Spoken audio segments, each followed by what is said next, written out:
So as you know, today, Donald Trump and his people were spending the day telling you how rich everyone is and how great the economy is.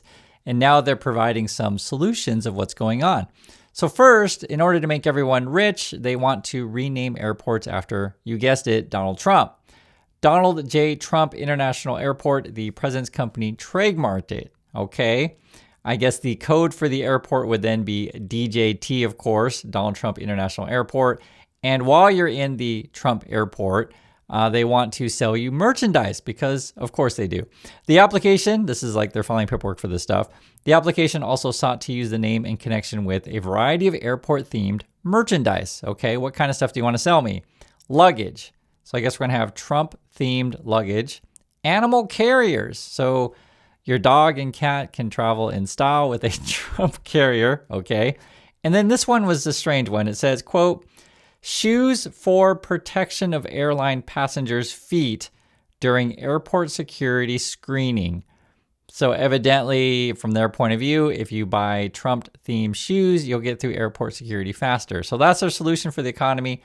Trump airports, Trump luggage, Trump pet carriers, and Trump shoes. Now, on top of that, they're telling you guys we're all going to be rich because of crypto. This is Eric Trump. He says, today at Mar-a-Lago, the most powerful leaders in crypto, DeFi, CeFi, have gathered for the inaugural World Liberty Fi Forum. Great. We are uniting the visionaries from crypto, Wall Street, tech, and beyond to shape the future of finance. And I guess they got all decked out for crypto parties. They're going to brag that they now have 6,000 Bitcoins. No, seriously, that's what they're doing. And this is like, they're saying, guys, we're all so rich. Look how great our economy is. Well, listen to this from the real economy, people have to say, over on Fox News. Listen to this. We've got a new report, and it shows the number of U.S. farms went down last year. Actually, give me the numbers. Well, those stats are shocking, Stu. The number of U.S. farms shrank by 15,000 in 2025. Yes, it brings the total to 1.865 million, still a lot, but farmland is continuing to face pressure from economic factors such as urbanization and low or basically negative returns per acre. You're losing money. According to the American Farm Bureau, it is part of a long-lasting decline. We've seen it year after year, while farm bankruptcies, by the way, are on the rise. The largest decline at the state level was Texas. No surprise, it's lost 2,000 farm operations, while no state saw an increase in farms at all. Last year, Illinois, for example, lost 400, Iowa and Indiana 500, Minnesota a whopping 1,300. The numbers show that the numbers of farms decreased in every economic category except for farms that make $1 million or more in sales each year, which actually saw a minor increase of 50 farms. But any way you look at it or try to paint it, it's a pretty grim picture. So that's Fox News basically talking about people going bankrupt and then big corporations doing okay and the little guy losing. This is from Fox News. They're even pushing back, showing you these kind of numbers. And then when you check in on what the Trump economy is doing, people in Congress are starting to investigate them, which they should. It says here, an Emirati royal bought 49% stake in Trump's crypto, and then Trump approved the sale of AI chips to the UAE despite U.S. intelligence concerns. Trump literally sold out our national security for financial gain. It's the Trump 2.0 largest corruption scandal yet. I led my colleagues in demanding the Commerce Department Inspector General immediately investigate the staggering conflict of interest. And it's interesting. So you're going to have political pressure, and you have pressure from even Fox News saying, man, the economy's crap. Look at all these people going bankrupt. And then you can go talk to people on the ground. These are Trump people talking about, hey, what do you think about Trump's AI, industry and how you're all getting rich? This is coming from Trump people. Listen, it says on a cold Tuesday evening last week, about 200 Missourians crammed into a Methodist church. So they're having like this town hall meeting. What about the data centers, etc., to share a message.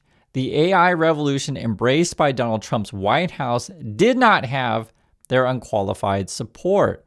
So while Trump's pushing, hey, we're going to have data centers and crypto, we're all going to be awesome, people don't necessarily like it. Here's a quote here from a Trump person. I voted for this administration and didn't really think about AI until it started to affect me. Okay, it's coming from Lisa. She said they lives beside the site of a rapidly green-lit 6.6 billion 400-acre data center development in a satellite city of Independence, just east of Kansas City. So she lives next to where this data center is going up for like billions of dollars, right? 400 acres. A worker for a local ministry, Garrett's unease extends beyond the demand of local water and electricity supplies to a broader social impact of the industry it is being built to support. Quote, I have grandchildren. It does concern me that they're being drawn into a world that isn't real. Wow. That's coming from Trump people who, again, they're concerned about their water, electricity, and beyond that, like, are my grandkids going to be living in like this crypto, VR, whatever world? And then you got to look at this. This is what the Trump people then brag about their crypto AI data center empire thing. Hey friends, Eric Trump. Welcome to American Bitcoin. It's a little sneak peek of our facility in Texas using American energy to mine Bitcoin right here on American soil. We could not be more proud of this facility. 35,000 of these servers right here, all liquid cooled, securing the network, mining Bitcoin. Every single day we mine about 2% of the world's Bitcoin supply, and we safeguard it every single day. So when people say that cryptocurrency is intangible, it's not. It's very tangible. And this right here, guys, is living proof. Take a look at the company, come join us. We could not be more excited about our growth. I truly believe that we're building one of the great crypto companies anywhere on earth. So like even one of the Trump voters is like, I'm kind of worried my grandkids aren't living in the real world anymore, right? And this is what I guess the real world's being replaced with, is a bunch of these Trump people, data centers mining Bitcoin, and they're like proudly saying, wow, guys, we're using American power. It's all American. Let's get that Bitcoin. Wow, fantastic. And why do we need Bitcoin and crypto? We'll listen to Eric describe it further on Bloomberg. Bank that I banked with for 25 years, it took me 120 days to go through and know your customer, right? And you're sitting there saying, why? Why is it every week as a hospitality company, right? I'm trying to get a wire out, or I'm waiting to receive a wire through the SWIFT system, where if I don't get it out by 5 o'clock, and by the way, even if you get it out at 5 o'clock, zero chance it's making there before Monday. You know, when you can transfer $500 million worth of Bitcoin from an iPhone to an iPhone, having a wallet address, you know, at 11 o'clock on a Sunday night, you know, for no fees, for practically no fees. And that scares a big financial institution. You know, I'm just sitting around on a Sunday night, 11 o'clock. I got an iPhone. The person I'm doing business with has an iPhone, and we need to send $500 million. And why do we want to mess with banks who want to like do, you know, money laundering checks or any kind of check on like, hey, where's this money coming from, right? Anti-terrorism checks. But hey, I really need to send that money quickly on a Sunday night at 11 p.m., $500 million. And Bitcoin is fantastic. We can do it all in the USA. Wow. When called out on this stuff, this is what they have to say. This is coming from today on the Trumps. I want to ask you about, you know, the World Liberty Corporation, which has been in the news, and there was this big Wall Street Journal report about the 49% stake that was sold to an Emirati royal family member after your father was elected president, raising questions about. Basically, they're asking like, hey, are you bribed? We're pretty sure you're bribed because we just saw a report in the Wall Street Journal. We're all talking about it, and now you're investigated by Congress. Are you taking bribes? Is that what's going on? Whether they were doing that so they could get access to AI chips. A, my father has nothing to do with. B, it has nothing to do with AI chips. And C, we met in the Middle East the first time. Yes. There's not a person in that room. There's not a banker. There's not a fund manager that doesn't go to the Middle East and to the, you know, whether the sovereign wealth funds of the world. They're some of the biggest investors in every fund in America. To critique. I mean, they got all the money, and we like to chase money. So, I mean, like, there's nothing wrong with talking to people who got money, right? Am I right? Am I right? Right? The one here and not talk about the others would be nonsense. It's literally what they do. And so they have done that. They invested in it, and they've actually had already over a 4x return on their investment. It's a great investment and has nothing to do with the other.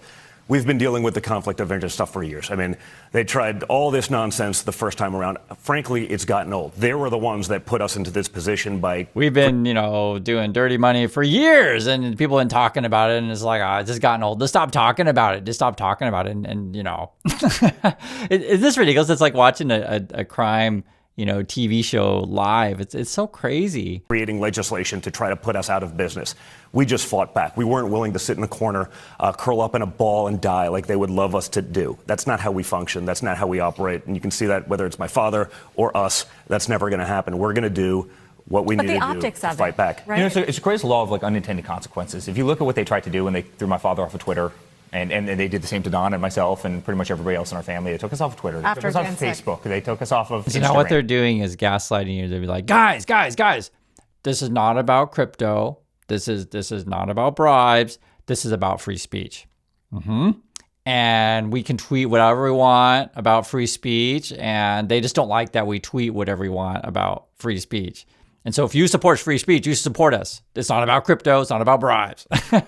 and the sad thing is, the Trump people really are that dumb that they fall for this stuff, right? I mean, I always tell you guys, just follow the money. They took us off of YouTube. They took us off of Google. They skewed all the searches. They did everything they could to suppress. So guess what we did? We went out and we formed Truth Social.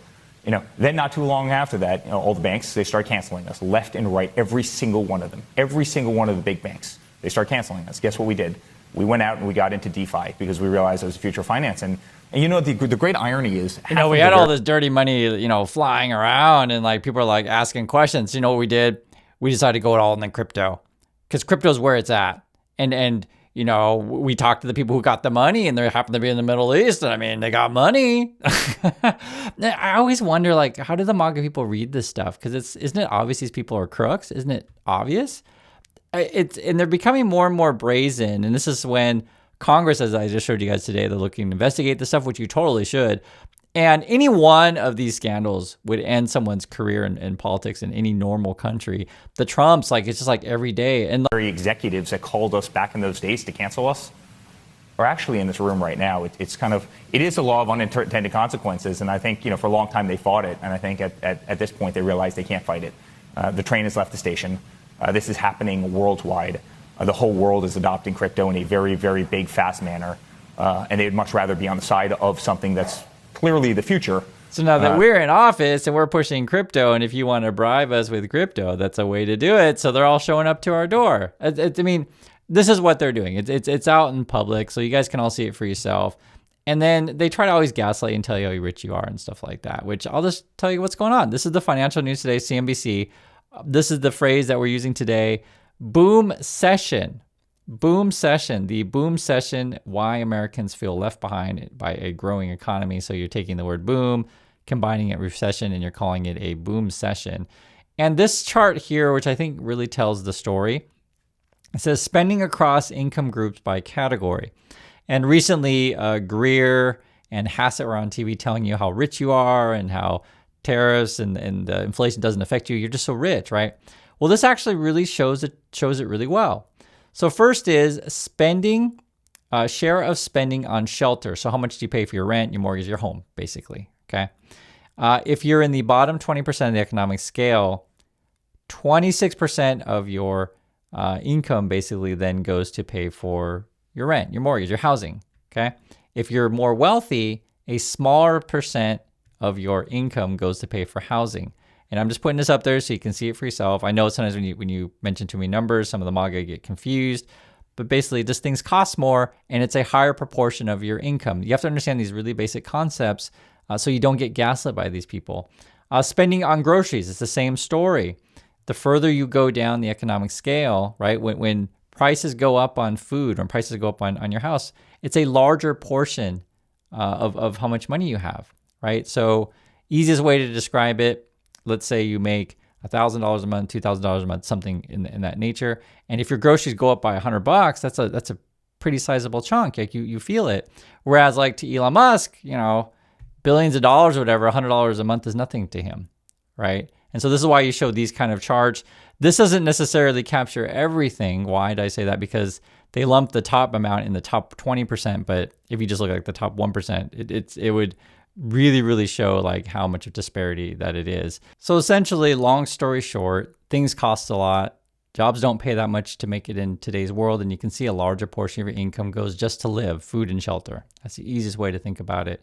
And then when you look at the Trump solutions to the economy, it's let's name airports after the Trumps and let's have more crypto Wow, fantastic. And I think it should be obvious when we go through all these things together, but I just want to show it to you and tell you what's going on. So that's my thoughts. I'd like to hear yours, and I'll catch you all in the next video.